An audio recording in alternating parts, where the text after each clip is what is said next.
काजल जी के लिए एक लाइन हम गाएंगे, एक लाइन कि लहसुन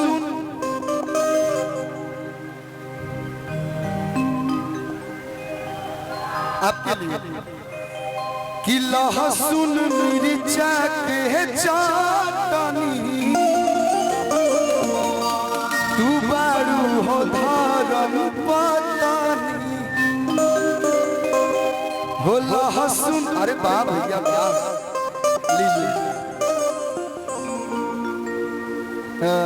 मेला चलता जाके छोला चाट खा लिया था भैया, देखा तेरा 500 से बिना हिलावतिया मत फेरा में पड़ी लो।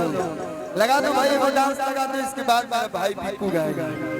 डोले डोले हम उसी के लिए आए हैं। कहाँ फूल लगाए? लाल फूल पीला फूल फूले फूल हमार को जली दिया ब्यूटी। वाह अरे बाबा अंकल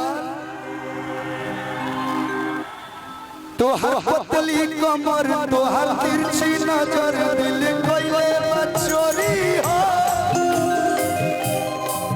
करी गजरा के धारा के जान मार बड़ रूप के कटोरी।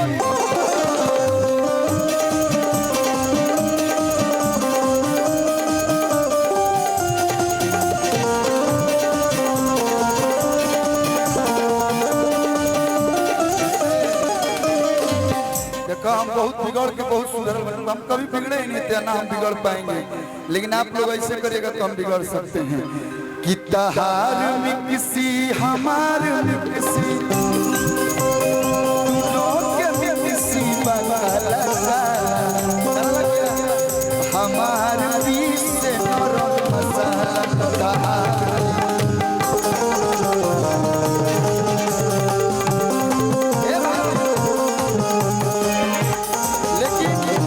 हम गाना लगे कि वेट करते हैं आप लोग के लिए एक सॉन्ग।